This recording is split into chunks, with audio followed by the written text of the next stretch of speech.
Welcome back. It is time to read chapter 25 of The Boy at the Back of the Class by Anjali Q. Ralph. The Queen's Message. I thought we were pretty famous before the interview, but I was wrong. It was only after we became headline news that I found out what being famous was really like. Wherever we went, Tom and Michael and Josie and Armit and me were waved at and smiled at and patted on the head and given thumbs up by lots of people we didn't know. People at the bus stop and on the streets would run up to us and say things like, "God bless you," and "We're all behind you, Armit," and "I just signed the petition. Parliament's got to listen to us. You'll see." Even Mr. Bannock, who owned the newsagents near the school bus stop and was famous for hating children, ran out whenever he saw us and gave us each a chocolate egg for free. And not just for a day, but for a whole week. But as exciting as it was to be famous and to be friends with the most famous refugee boy in the world, what happened a few days later was even more surprising.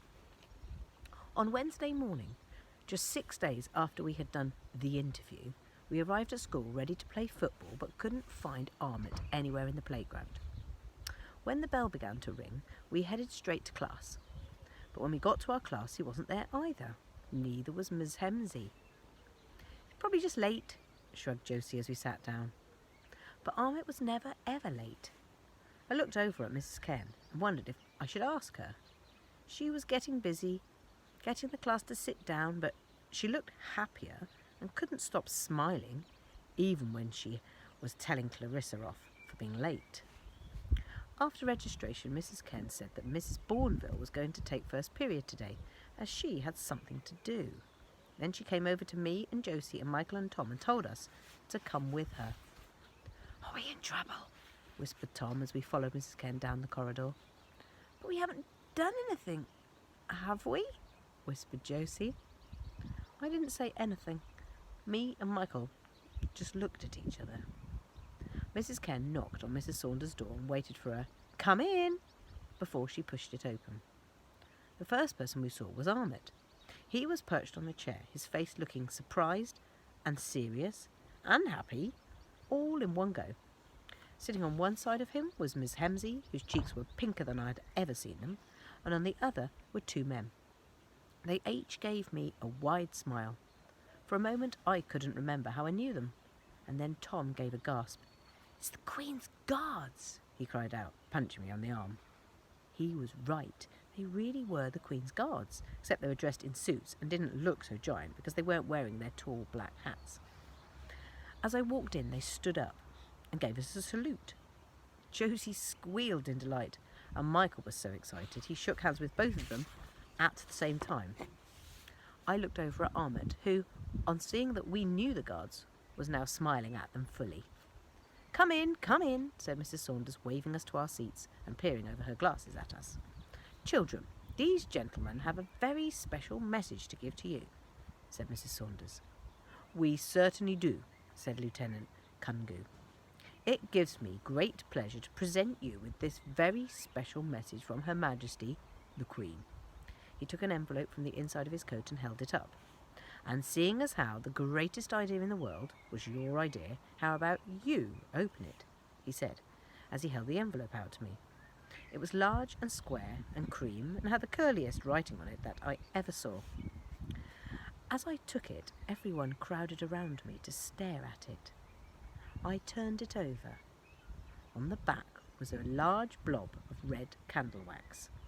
It looked like it had been spilt accidentally, but there was an E11R stamped in the middle of it, so it must have been done on purpose. "Go on," whispered Josie and Armit and Michael, and Tom nodded.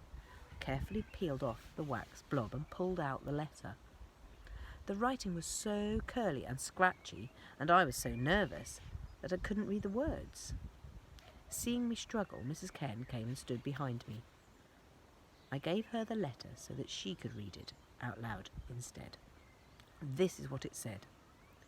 "Dearest children, Lieutenant Chris Taylor and Second Lieutenant Walter Kungu was so kind as to inform me of your brave, although slightly dangerous, actions undertaken on behalf of your refugee friend, Ahmet.